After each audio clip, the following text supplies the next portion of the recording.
இந்த வீடியோவில் வந்து கமெண்ட் செக்ஷன் நிறைய பேர் கொஷின்ஸ் கேட்டிருக்கா. ஆமாம். ப்ளஸ் எனக்கும் சில டவுட்ஸ்லாம் இருக்குது. ஸோ அதை பற்றி பேசலாம் இன்னைக்கு. எதை பற்றி? இல்லை டவுட்ஸை பற்றியா? ஃபஸ்ட்டு காலத்துலேருந்து ஆரம்பிக்கிறேன். ஓகே. அதாவது இந்த மகாலய பட்சத்துலேயும் அமாவாசை டயத்தில் ஜென்ரலாக இந்த டயத்தில் எப்படி இருக்கணும் நம்ம அப்படின்னு. ஓகே.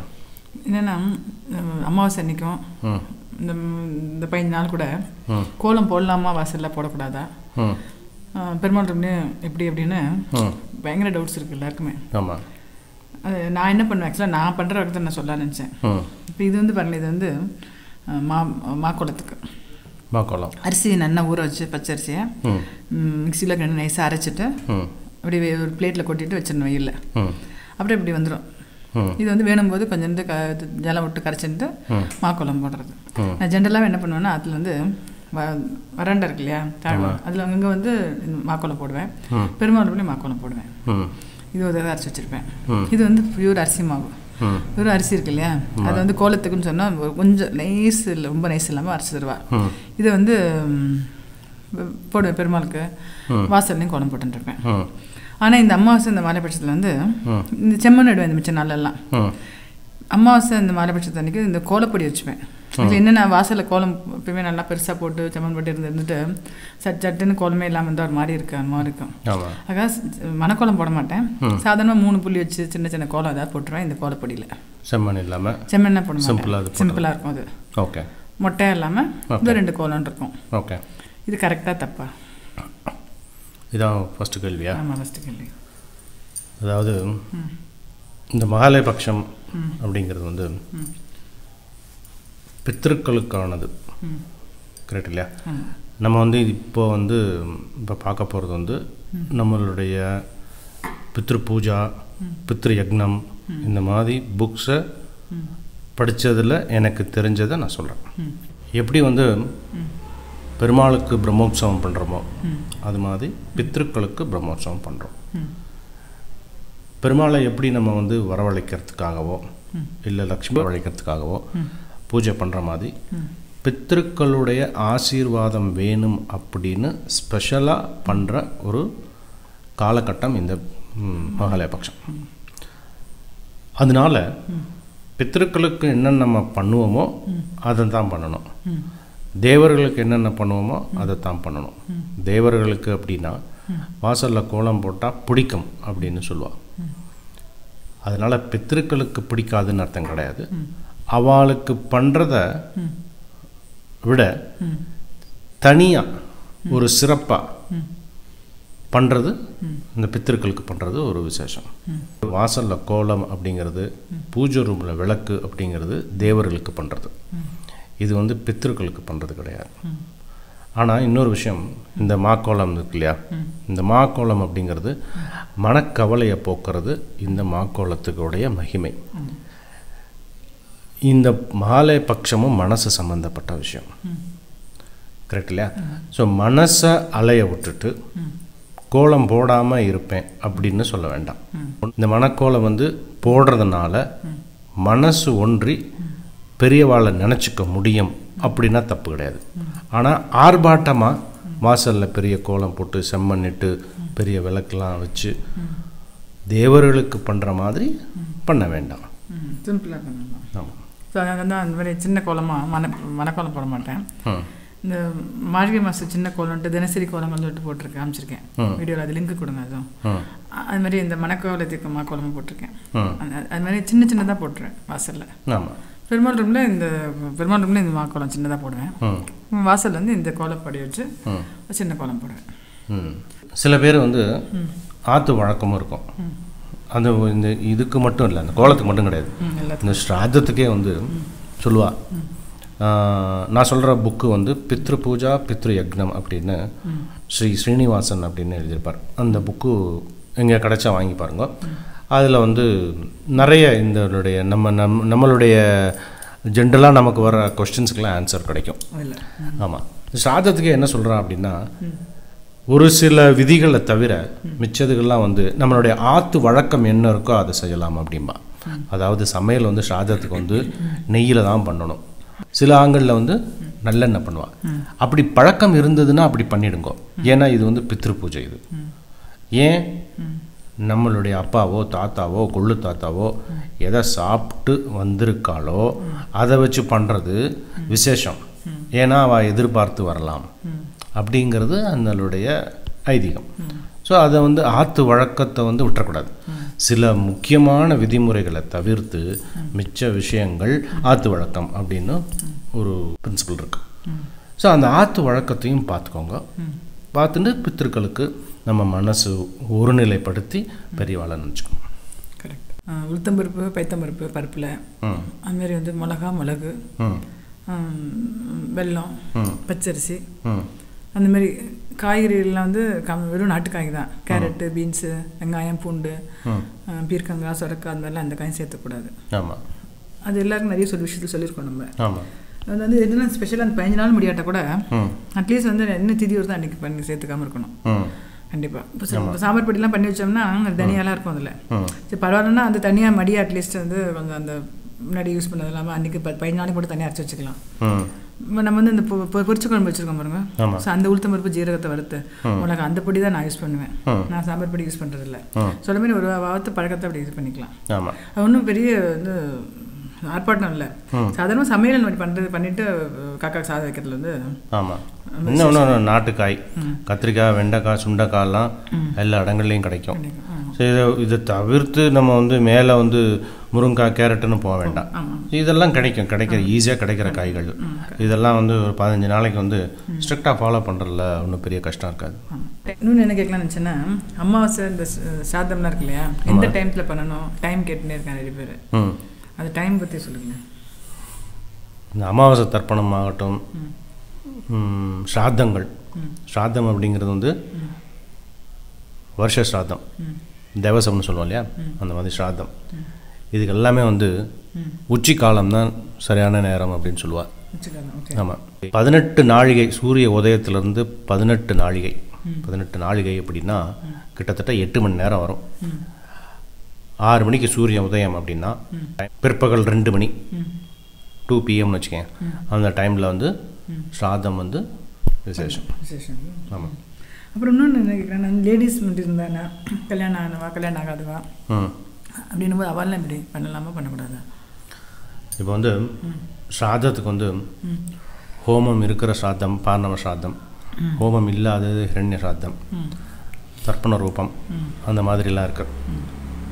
இப்போ லேடிஸ் வந்து கண்டிப்பாக பண்ணலாம், ஸ்ராத்தம் பண்ணலாம். ஏன்னா அப்பா இல்லாத லேடிஸ் பண்ணுறது வந்து பையன் பண்ணுறதை விட லேடிஸ் பண்ணுறது ரொம்ப சிறந்தது அப்படின்னு சில இதெல்லாம் படிச்சிருக்கேன் நான். லேடிஸ் கண்டிப்பாக பண்ணலாம், ஆனால் சில விதிமுறைகள் இருக்குது, அதை வந்து நம்ம ஸ்ட்ரிக்டாக ஃபாலோ பண்ணோம். இப்போ லேடிஸ் பண்ணுறது அப்படின்னா 3 ஜென்ரேஷனுக்கு மட்டும்தான் அப்படின்னு சொல்லுவாள். அதாவது அம்மா சைடில் 3 பேர், 3 தம்பதி, அப்பா சைடில் 3 தம்பதி, 12 பேர். அப்புறம் வந்து லேடிஸ் வந்து ஹோமம் வந்து லேடிஸ் ஸ்ராத்தம் பண்ணும்போது ஹோமம் வந்து அலௌடு கிடையாது. இதெல்லாம் வந்து ஸ்ட்ரிக்டாக இருக்குது, நம்ம அதை பார்த்து தான் பண்ணணும். அதே மாதிரி பீரியட்ஸ் இருக்குது அப்படின்னா ஸ்ராத்தம் பண்ணுற டைமில் மந்த்லி பீரியட்ஸ் வந்துடுது அப்படின்னா அதுக்கு அடுத்து வர்ற திதியில் பண்ணலாம். இதெல்லாம் அதில் வந்து அந்த இடத்துல எண்ணெய் தேய்ச்சி குளிக்கூடாதுன்னு சொல்லுவாள். எண்ணெய் தேய்ச்சி குளிக்கிறது வந்து அதோட ரூல்ஸ் என்ன தெரியுமா? ஸ்ராத்தம் என்னைக்கு இருக்கோ, 1ஆம் தேதி ஒரு ஸ்ராத்தம் திதி அப்படின்னா முதல் 7 நாள் ஆணாக இருந்தாலும் சரி பெண்ணாக இருந்தாலும் சரி தலை குளிக்கூடாது. ஓகே. அதே மாதிரி லேடிஸ் வந்து பண்ணும்போது, இல்லை லேடிஸ் குக் பண்ணிட்டு இருக்கும்போது பீரியட்ஸாக இருக்கிற லேடிஸ் கிச்சனுக்கே போகக்கூடாது. அப்படி ஹஸ்பண்ட் வந்து கர்த்தாவாக இருக்கும்போது லேடிஸ் வந்து சமையல் பண்ணிட்டு இருந்தான்னா தலைமுடியை கட்டிக்கணும். தலைமுடி கட்டிக்கணும், காஃபி குடிக்கூடாது, காஃபி குடிக்கூடாது. ஆமாம், நடுவில் பாத்ரூம் போகக்கூடாது. அதே மாதிரி வெட் கிளாத்தோடு இருக்கக்கூடாது. சப்போஸ் ஈர துணியை மாதிரி இருந்தது அது உணர்த்துறதுக்கு நேரம் கிடைக்கல அப்படின்னா 7 தடவை அது வந்து உதறணும். 7 தடவை உதறிட்டு கட்டிக்கணும். வந்து சயின்டிஃபிக்காகவே வந்து நம்ம விஷயத்தில் பேசியிருக்கோம், அது நல்லது அப்படின்னு. அந்த போஜை படை கட்டிருக்கோம் எப்படி காமிக்கும்போது சொல்லியிருக்கோம். ஆமாம், அதுமாரி ஒரு பண்ணால் நமக்கு ஒரு சந்தோஷம் திருப்தி. ஆமாம், இந்த மடிசார் புடவையுடைய பெனிஃபிட்ஸ்னு ஒரு வீடியோவில் பண்ணியிருக்கோம். அது வந்து அது அந்த மடிசார் 2 பக்கமும் அந்த முடிப்பு வரனால நம்ம வந்து இயற்கை உபாதைகள் வந்து அடிக்கடி வராத பாதுகாக்கிறதா ஒரு ரிசர்ச்சே இருக்குது. அதே மாதிரி கல்யாணம் ஆன இன்னொரு கமெண்ட்ஸில் கேட்டிருந்தான், கல்யாணம் ஆகாத பையன் வந்து பண்ண முடியுமா ஸ்ராத்தம் அப்படின்னு கேட்டிருந்தா, தாராளமாக பண்ணலாம். ஆனால் ஹோமத்துக்கு இருக்கும்போது அந்த மனைவி இருக்கணும் கர்த்தா பக்கத்தில். அதனால் மனைவி இல்லை அப்படின்னா ஹோமம் பண்ண முடியாது. ஹோமம் இல்லாமல் ஸ்ராத்தம் பண்ணலாம், இரண்ய ஸ்ராத்தம் பண்ணலாம். பேசும்போது சொன்னீங்களா, அது கேட்கலான்னு நினச்சேன். கர்த்தா போக்தான் இருக்குல்ல, ஆமாம். அது யார் கர்த்தா? யார் கர்த்தா அப்படிங்கிறது வந்து யார் பண்ணுறாலோ அவா பண்ணி வைக்கிறவா வாத்தியார். அப்பா இல்லை இல்லை தாத்தா இல்லைன்னா அவளுக்கு பண்ணுறவா வந்து கர்த்தா. போக்தா அப்படின்னா இப்போ வந்து சாதத்தில் வந்து ஒரு விஷ்ணுவாக நினச்சி ஒருத்தர் உட்காந்துருப்பார். அப்புறம் பித்ருவாக நினச்சி, அது அந்த பித்ரு நம்ம யாருக்கு சாதம் பண்ணுறோமோ, அப்பாவோ தாத்தாவோ கொள்ளு தாத்தாவோ எள்ளு தாத்தாவோ யாருக்கு பண்ணுறோமோ அந்த பித்ருவாக நினச்சி ஒருத்தர் வச்சுருப்போம். இதில் சில சாத்திரத்தில் வந்து 2 பேர் வைப்போம், 2 விஷ்ணு 2 பித்ரு அப்படி வச்சுருப்போம். சில இதில் 1 வரும். அந்த 1 பித்ருவாக வச்சுருக்கோம் இல்லையா, அவர் வந்து போக்தா. இன்னொன்று வந்து விஷ்ணு, இன்னொருத்தர் வந்து விஷ்ணு சில இடங்களில் வாத்தியாரே இருந்துருவார், சில இடங்களில் அதுக்கு தனியாக ஒரு ஆளை நியமிச்சிருவார். ஸோ விஷ்ணுன்னு ஒருத்தர். விஷ்ணு இல்லை அப்படின்னா விஷ்ணு பாதத்தை வச்சு சில ஆண்களில் வந்து விஷ்ணு பாதத்தை வச்சு பண்ணிடுவாள். பட் பித்ருன்னு ஒருத்தர் வந்து கண்டிப்பாக இருக்கணும். ஸோ கர்த்தாவும் போக்தாவும் வந்து கம்பல்சரி. எப்படி வாத்தியார் இருக்காலோ அது மாதிரி கர்த்தாவும் போக்தாவும் வந்து கம்பல்சரி. இந்த போக்தாவுக்கு வந்து நிறைய ரூல்ஸ்லாம் இருக்குது. அதெல்லாம் வந்து ஆற்று வழக்கம்னு சொல்ல முடியாது, ரூல்ஸு கண்டிப்பாக ஃபாலோ பண்ணியே ஆகணும். இந்த போக்தா அப்படிங்கிறது வந்து கர்த்தாவோட அண்ணா தம்பி இருக்கக்கூடாது, இந்த கர்த்தாவோட பத்னியோட அண்ணா தம்பியாக இருக்கக்கூடாது. இந்த போக்தா வந்து சாப்பாடும்போது பேசப்படாதவர். அவர் வந்து சாப்பிட்ட இலையில் பாயசமும் கீயும் ஃபுல்லாக காலி பண்ணிடணும். திருப்தியாக சாப்பிட்றதுக்கு ஏற்ற மாதிரி பரிமாறுறவா இல்லையா, பார்த்து பண்ணணும். அவருக்கு வந்து ஓவர்லோடும் ஏறப்படாது, கம்மியாகவும் ஏறப்படாது. அவர் சந்தோஷமாக சாப்பிட்றதுக்கு உதவி பண்ணணும். அதே மாதிரி அவர் வந்து நன்னா சாப்பிட்டு நைட்டு சாப்பிடாமல் இருக்கிற மாதிரி பார்த்துக்கணும். இதை தான் வந்து தமிழில் வந்து பரிமாறுறது அப்படின்னு சொல்லுவாள். பரிமாற்றம் அப்படின்னா இங்கிலீஷில் வந்து நான் நிறைய வீடியோவில் சொல்லியிருக்கேன். பரிமாற்றம் அப்படின்னா இங்கிலீஷில் வந்து எக்ஸ்சேஞ்ச். இந்த எக்ஸ்சேஞ்ச் வந்து சாதம் போடுறவாளுக்கு எக்ஸ்சேஞ்சுன்னு சொல்கிறது இல்லை இங்கிலீஷில் வந்து என்ன சொல்கிறோம், சர்வ் அப்படின்னு சொல்லிடுறோம். ஆனால் தமிழில் ஒரு அழகான வார்த்தை வந்து பரிமாற்றம். என்ன பரிமாற்றம் அப்படின்னா எண்ணம். அங்கே வந்து எண்ணம், அதாவது சாப்பிட்ற அவள் வந்து அந்த பித்ரு வந்து கரெக்டாக அவள் திருப்தியாக சாப்பிட்ணும். அவள் பேசவும் கூடாது, நைட்டு அவள் சாப்பிடக்கூடாது. இதை பார்த்து பரிமாறணும். அதுக்கு தான் இதுக்கு வந்து பரிமாற்றம் அப்படின்னு பேர். அதே மாதிரி என்னென்னா இன்னொன்று என்ன கேட்கலான்னு நினச்சேன்னா, சாதம்லாம் கண்டிப்பாக விடாமல் பண்ணணும். அதுக்கப்புறம் வந்து இந்த மாதிரி சாதம் இந்த டெய்லி வந்து காக்காக்கு வைக்கணும். முடியாட்ட கூட இந்த 15 நாள் கண்டிப்பாக வைக்கணும். கண்டிப்பாக இப்படி பண்ணாலும் நம்மளுக்கு என்ன பலன் கிடைக்கும்? ஒரு நாள் இந்த 15 நாளுக்குமே ஒரு நாளுக்கும் ஒரு பலன் உண்டு. அதாவது பிரதமையில் நம்ம பண்ணுறோம்னு வச்சுக்கோ, ஃபஸ்ட்டு நாள் பண்ணுற மகாலய பட்சத்தில் ஃபஸ்ட்டு நாள் இந்த தர்ப்பணம் பண்ணுறோம், ஸ்ராத்தம் பண்ணுறோம் அப்படின்னா இந்த முதல் நாள் பலன் வந்து பணம் செல்வம். அது வந்து இதெல்லாம் வந்து ரூல்ஸ் இருக்குது. பணமும் செல்வமும் சேரும் அப்படின்னு சொல்லுவாள். ஒரு நாளைக்கு அந்த மாதிரி ஒரு பலன் இருக்குது. அதே மாதிரி அமாவாசை வரும் இல்லையா, மகாலய அமாவாசை. இந்த மகாலய அமாவாசை வந்து இந்த ஸ்ராத்தம் பண்ணி இல்லை தர்ப்பணம் பண்ணி சாப்பாடு யாருக்கு தேவையோ அவளுக்கு குறிப்பறிஞ்சு சாப்பாடு கொடுக்கறது ரொம்ப விசேஷம். 14 நாள் பண்ண பலன் இந்த மகாலய அமாவாசைக்கு பண்ணுற பலன் உண்டு. அதனால தான் மகாலய அமாவாசைக்கு எல்லா மடங்கள்லேயும் கோவில்களையும் கூட்டம் அலமோதும். அதுக்கு காரணம் வந்து அதுதான்.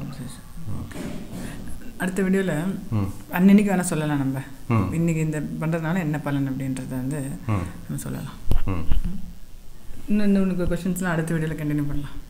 ஓகே, எடுத்து வச்சுருக்கேன், எனக்கு சொல்கிறேன். உங்களுக்கு சமையல் நிறைய பண்ணி காமிச்சிருக்கோம், புக்கும் போட்டிருக்கோம் நம்ம. ஆமாம், அதனால் மிச்சப்படி என்னென்ன டவுட்ஸ் இருக்கோ தெரிஞ்சே சொல்லலாம் நம்ம. ஆமாம், கமெண்ட் செக்ஷனில் போடுங்க. அதை வந்து நம்ம அடுத்த வீடியோஸில் டிஸ்கஸ் பண்ணலாம். Okay, thanks you.